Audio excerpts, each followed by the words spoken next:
आध्यात्मिक अनुभवों के सफर में आपका स्वागत है। धर्म पाठिका के साथ चलें ज्ञान के इस समुद्र में और गहराइयों तक पहुँचें।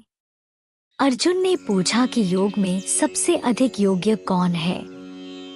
वे जो सदा आपकी पूजा पाठ करते हैं या जो आपके अमर अविनाशी स्वरूप में स्थित रहते हैं? भगवान श्री कृष्ण ने कहा कि जो मन को मुझ पर एकाग्र करते हैं, सदैव मेरी महिमा का गान करते हैं और मुझ पर विश्वास रखते हैं, उन्हें मैं परम सिद्ध मानता हूँ।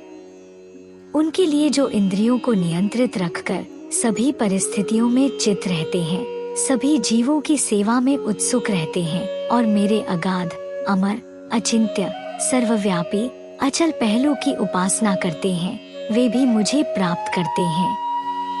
जिनका मन मेरे अमर पहलू पर आकृष्ट है, उनके लिए काफी कठिनाइयां हैं।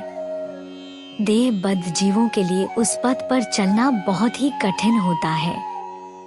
हे पार्थ, जो सभी कर्मों को त्याग कर मुझ पर समर्पित होते हैं, जो मेरे आश्रय में हैं, जो मुझसे संपर्क बढ़ाने के लिए मेरे ध्यान में संपूर्ण रूप से निमग्न होते हैं, उन्हें मैं तुरंत जन्म और मृत्यु के सागर से पार करता हूँ। केवल मुझ में आस्था लेकर अपने मन और बुद्धि को स्थिर करके तुम आखिरकार मेरे पास पहुंच सकोगे। यदि तुम मुझ पर विश्वास नहीं रख सकते, तो भक्ति योग के निरंतर अभ्यास से मेरे पास जाने का प्रयास करो।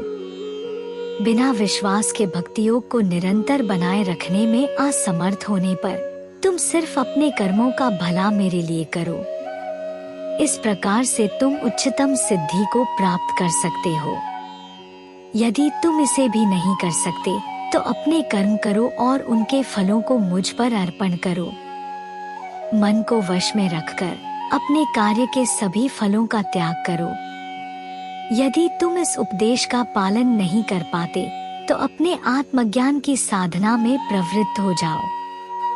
हालांकि ध्यान ज्ञान से बेहतर है। ध्यान से भौतिक लाभों का त्याग करना बेहतर है, क्योंकि इसके माध्यम से शांति प्राप्त होती है।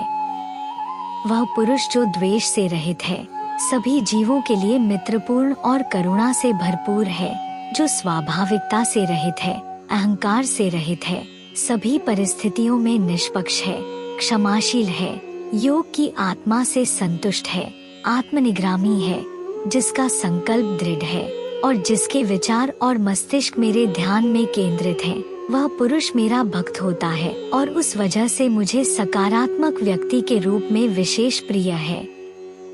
जो कभी किसी को कष्ट नहीं देता, जो ना कभी किसी के साथ बदला लेता है, जो खुशी, क्रोध, भय और चिंता से मुक्त है, वह मुझे अत्यधिक प्रिय है।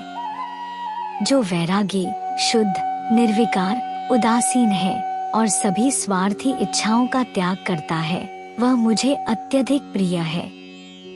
जो ना खुशी, ना द्वेष करता है, जो ना दुख करता है और ना आशा करता है, जो सुख दुख का त्याग करता है, वह व्यक्ति भक्तिमान है और मुझे अत्यधिक प्रिय है। जो मित्र और शत्रु के प्रति समान रहता है, यश और अपयश, गर्मी और सर्दी, सुख और दुख में समान रहता है, जो वैराग्य युक्त है, प्रशंसा और निंदा में समान रहता है, अपने वचनों को नियंत्रित रखता है, सभी परिस्थितियों में संतुष्ट रहता है, बाहरी वस्तुओं के प्रति आसक्ति नहीं रखता और जिसका मन स्थिर है, वह व्यक्ति भक्तिमान है और मुझे अत्यधिक प्रिय है। जो श्रद्धावान है और जो मुझसे वर्णित इस सनातन धर्म के मार्ग का पालन करके मुझे मानते हैं, वे मुझे अत्यधिक प्रिय हैं। और इसी प्रकार भगवान श्री कृष्ण के अमूल्य वचनों के साथ भगवद गीता के अध्याय 12 भक्ति योग की यहीं पर समाप्ति होती है। आशा है कि आपको यह वीडियो पसंद आया होगा। अगर आपके पास कोई सवाल है तो कृपया हमें कमेंट में जरूर बताएं। धन्यवाद।